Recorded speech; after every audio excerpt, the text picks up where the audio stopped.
Have you ever wondered why some events in life feel unfair, while others seem like unexpected blessings? Sometimes when life is kind to us, we grow proud, and when hardship strikes, we ask, why me? Yet, the truth is simple, we rarely see the full picture in the moment. What seems good today may turn bitter tomorrow, and what feels like loss may hide a blessing. If you are facing struggles or enjoying ease, this story is for you. Listen closely, for it carries a lesson that can shift how you see your own life. At the foot of a wide green hill, where the fields met the edge of a quiet forest, lay a small village. The houses were simple, their roofs made of clay, their walls patched with care. Among them lived a humble man named Mr. Elias, middle-aged and weathered by years of work. He lived with his only son, Noah. Though they struggled for money, and often counted it a blessing just to have 2 meals in a day, Elias carried something rare. He was always content, never complaining, always calm. On a small piece of land, Elias grew crops with the help of Noah and their strong white horse, Storm. But Storm was no ordinary horse. Quick, clever, and hardworking, he seemed to understand his masters. To Elias and Noah, he was not just an animal but part of their family. One summer afternoon, word of Storm's beauty and strength reached a wealthy trader from the city, Mr. Carter. Curious, Carter traveled to the village with his son to see the animal for himself. When Mr. Carter laid eyes on Storm, his face lit with astonishment. "What a remarkable creature," he whispered. The way Storm stood tall, muscles gleaming under the sun, even the trader's own son was speechless. After circling the horse, Carter turned to Elias and said, "Name your price. I'll pay you generously for him."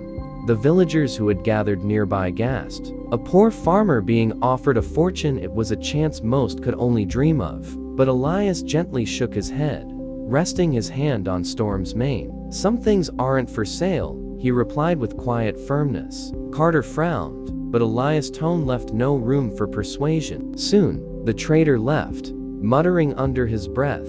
That evening, whispers spread across the village. Some called Elias a fool, others shook their heads in disbelief. He could have lived in comfort forever, but he chose poverty, they said. Noah, though respectful of his father, could not hide his confusion. Days passed. Then, one morning, when Noah went to the stable, he froze. Storm was gone. The rope hung loose, the stall empty. Tracks in the dirt led into the forest, then vanished. Panic swept through the boy. Together, he and Elias searched fields, paths, and streams until dusk, but the horse was nowhere to be found. When the villagers heard, they laughed cruelly. "See, Elias wasn't even worthy of such a horse. What fortune he turned away." Noah clenched his fists. "Father, how can you stay calm? We've lost so much." Elias smiled faintly. "Son, do not be quick to judge. What seems like loss today may yet prove a gift tomorrow."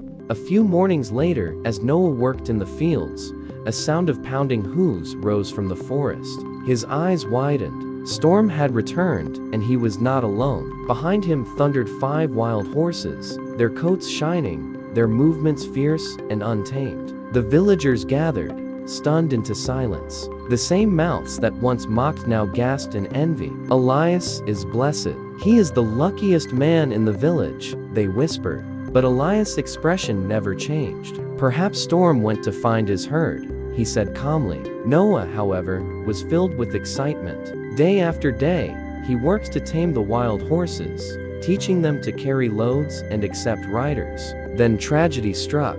One restless stallion threw Noah to the ground, breaking his leg badly. As he lay writhing, villagers shook their heads. The horses brought only misfortune. Elias should have let the trader take Storm. That night Noah, pale with pain, said, "Father, this time surely we cannot call it anything but bad." Elias' voice was steady. "Good or bad cannot be measured in a moment. Give time its chance to speak." Weeks later, grim news spread the country had gone to war. Soldiers came to the village, taking every able-bodied young man. Families wept as sons were led away. But Noah, crippled with his injury, was spared. Many of those taken never returned. At last, Noah understood. His father's calm, his patience, his faith, they were not blindness, but wisdom. Elias told him gently, So remember, son, in joy, do not be proud. In sorrow, do not despair. All things pass, and only time reveals their truth.